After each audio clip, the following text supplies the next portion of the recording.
It used to be that you deferred to the boss. Is it the boss is always going to have the best ideas? Not likely. Here, nimble fingers, alert minds, and tireless machines. And it used to be in most companies that chaos was discouraged. This is where the crazies live. This is where we do our work. It's different. Good morning. Good morning. Used to be you were supposed to climb the corporate ladder. Good morning. Status is who comes up with the best ideas, not who's the oldest, not who's been with the company longest, not who has that biggest title. If you go into a culture and there's a bunch of stiffs going around, I can guarantee they're not likely to invent anything. You could stack this up big as big as you want. That's great. Thanks a lot. And we had a great time today. Well, forget the way it used to be. Tonight, the Deep Dive, one company's secret weapon for innovation.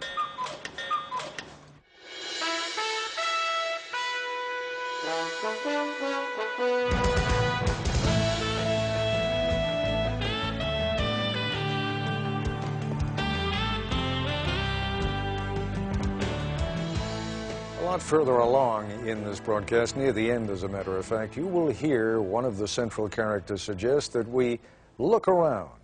The only thing that's not designed by anybody, he will say, is nature.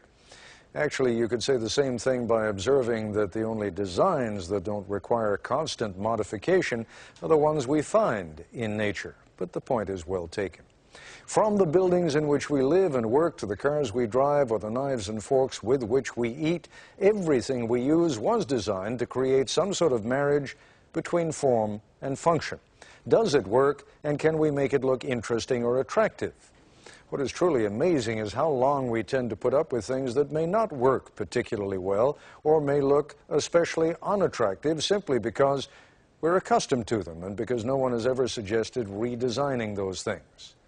There's an interesting distinction between design and invention. Whoever came up with the idea of dental floss, for example, was an inventor, but the man or woman who put it inside that clever little plastic box that lets you tear off just the right length, that was a designer. Now, how does the process of designing a better product work?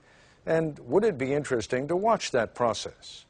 When we first broadcast this program back in February, we weren't at all sure what you would think, but judging by the number of you who ordered video cassettes of the program and the number of people who contacted the industrial product design firm that is featured in this program, you liked it a lot.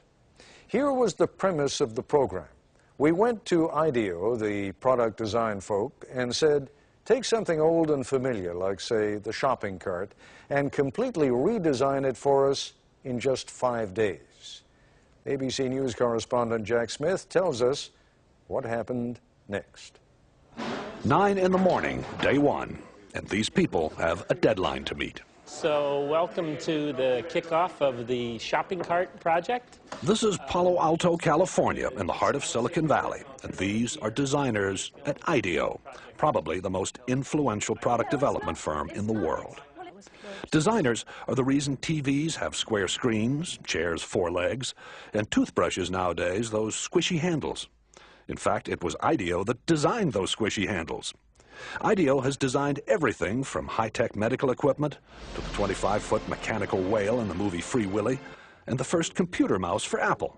Smith ski goggles, Nike sunglasses, NEC computer screens.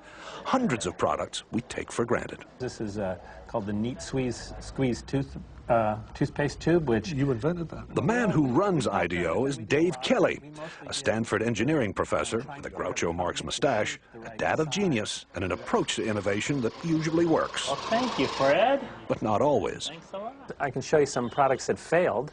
Came up with this idea called monster shoes, where you take these little monsters and lace them into your shoes, like this. And we built a bunch of them, and I didn't want those either. So. Mostly what IDEO designs, though, does work, and it works very well. Dave and his design teams create about 90 new products every year.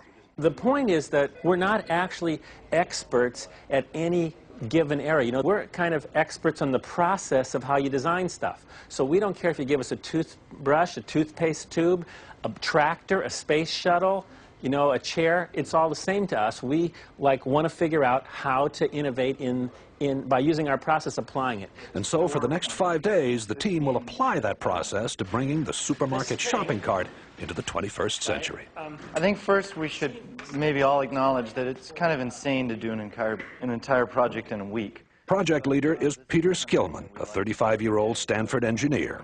Project leader because he's good with groups, not because of seniority. He's only been at IDEO for 6 years. The rest of the team is eclectic, but that's typical here. Whitney Mortimer, Harvard MBA. Peter Coughlin, linguist. Tom Kelly, Dave's brother, marketing expert. Jane Fulton-Suri, psychologist. Alex Kazaks, 26, a biology major, who's turned down medical school 3 times because he's having too much fun at IDEO. Kids climbing up and doing this.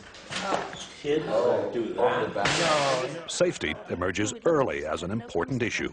22,000 child injuries a year, and so they're hospitalized injuries. I mean, there are many others. Not just reported in the store, you actually have to go to the that's emergency room. hospitalized, Wow. right. And theft. It turns out a lot of carts are stolen. You know, what is the average life of a cart? Does it last 2 years, 5 years, 10 years?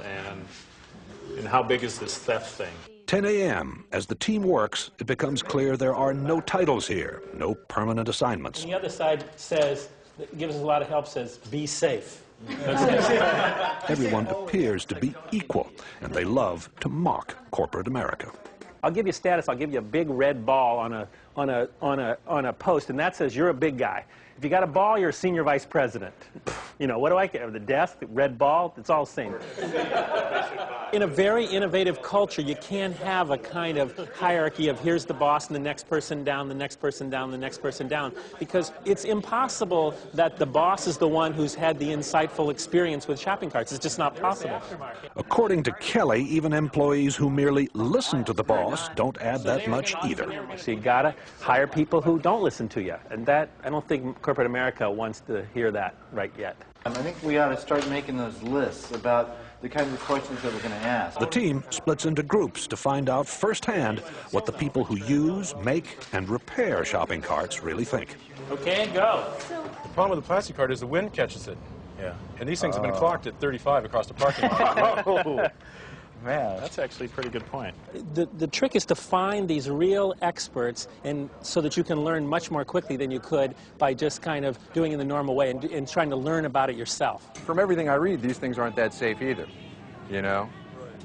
So probably the seat itself is going to have to be redesigned. What you're seeing here is the kind of social science, like anthropologists, you know, like you go and study tribes. What is it that they do that we can learn from that will help us design a better cart? One of the interesting things for me is looking at how people really don't like to let go of the cart, except for the professional shopper, whose strategy is to leave the cart at various places. In corporate America, many bosses like measure whether their people are, you know, the good people or the people who are performing are the ones that they see at their desk all the time. That couldn't be further from the truth. The people who are really getting the information are out here talking to the buzzes of the world, going to meet other experts, much more useful than sitting at your desk.